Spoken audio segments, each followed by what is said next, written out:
Hey, what's up, fight fans? My name is Jason, and you're listening to the Boxing Blaze. I'm a reporter for Real Combat Media, so for all your boxing and combat news, head on over to realcombatmedia.com. Now, this week, Canelo Alvarez took on Liam Beefy Smith. Me personally, I don't think that Smith belonged in the ring with Canelo. Smith is a good fighter, but he's just not at the level of Canelo. Canelo was the bigger fighter, he was the stronger fighter, he was smarter, and he was faster than Smith. Overall, he was the better boxer overall in the ring that night. Not only that, I don't think there was an X factor that made you wonder if Canelo was ever in danger during the fight. Now, and also, I don't think Smith's punches hurt Canelo at all during the fight.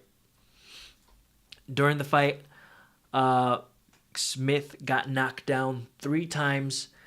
All 3 knockdowns were caused by body shots. Canelo was throwing a lot to the body. The fight ended in the 9th round.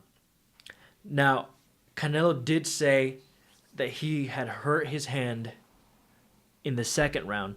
Now, it turns out Canelo actually fractured his thumb on his right hand, and he will not be fighting until 2017. But back to the fight before I talk more about that. Oftentimes, Canelo would lean on the ropes and give Smith the chance to let his hands go. It looked like Canelo was either trying to tire Smith down, or if he was trying to trap Smith and have him to, come walk in, like making him think he was in charge, when in reality, Canelo was setting more of a trap for him. So the question before was, who was Canelo going to fight next in December? Because Canelo had a fight scheduled for December. But because his hand got fractured, that means there will be no fight in December, and we'll probably have to wait until May to see Canelo fight again. I had thought that Canelo was going to move up and fight Billy Joe Saunders for the WBO belt at middleweight, so that way he would fight against Golovkin, who has the rest of the belts at middleweight, and they would be fighting for all the belts, and the winner would be the undisputed champion at 160 pounds. But now that's not possible. After the fight, Max Kellerman asked Canelo basically, I know that you want to fight with Golovkin, but it looks like De La Hoya is the one that's stopping this fight from happening. So what's going on? And Canelo basically said that, it's his team, and whatever his team says really goes. Not only that, Canelo claims that he had offered a contract to Golovkin a month prior, which kind of sounds like a lie because there was no reports, nothing saying this. Now, technically, it could be true. But then at the same time, Canelo was always like, right now we're focusing on Liam Smith. We're not focusing on Golovkin. I'm looking at my opponent in front of me, so let's not even talk about Golovkin right now. Not only that, he was in training camp. So how would he be negotiating for a big fight like this during his training camp? Golovkin has come out to say that, he implied that offer was never made.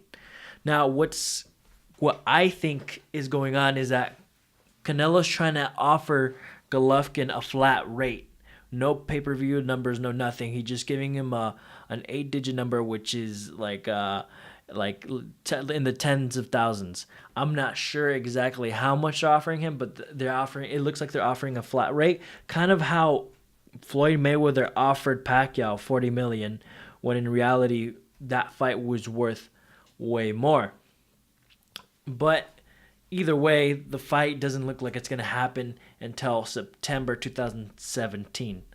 So who can Canelo fight in May? As of right now, technically he can still fight Billy Joe Saunders, but chances are Billy Joe Saunders can fight against Golovkin, and he won't even have the belt anymore. He could also fight against Lemieux or Curtis Stevens, but as of right now, there's not too many options at the 160 pounds other than, Triple G, the fight that everybody wants to see. On the undercard of Canelo versus Smith was first Diego De La Hoya, who is Oscar De La Hoya's cousin, versus Luis Orlando De Valle, who is 22-3. Diego De La Hoya 16-0. These two fighters were basically evenly matched, but Diego's punches were a little cleaner, more effective, so the judges scored the fight by unanimous decision to Diego. Next on the undercard is another Golden Boy fighter. By the way, the whole undercard was all Golden Boy fighters, including the main fight, which is also a Golden Boy fighter with Canelo. Next on the undercard was Joseph Diaz, who is a Golden Boy fighter, who's 22-0, versus Andrew Cancio, who has 17 wins, 3 losses, and 2 draws. Now, more often than not, Diaz was outworking Cancio, and to make it worse, Cancio didn't have much to respond with, and in the 9th round, the referee thought that Cancio had taken enough. Actually, my bad, the corner had came up and said that it was enough, and they stopped the fight because Cancio was taking a lot of punishment. Diaz won the fight by technical knockout. And then in the co-main event, Gabriel Rosado fought against Willie Monroe at middleweight.